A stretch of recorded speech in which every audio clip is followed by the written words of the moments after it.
जरूर जरूर, आप सभी का वेलकम है, स्वागत है। घूमने आइए गोलम्बर मीठापुर बाईपास। क्या बात है। अरे हमनी के कि चली जइबै सैया हो। ओहो, क्या बात है। अरे बड़का बजरिया ओहो, कि चली जइबै राजा हो।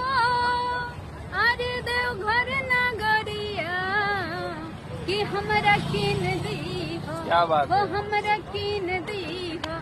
घुंघरू लागल कांवरिया किन दीहा, घुंघरू लागल कांवरिया किन दीहा।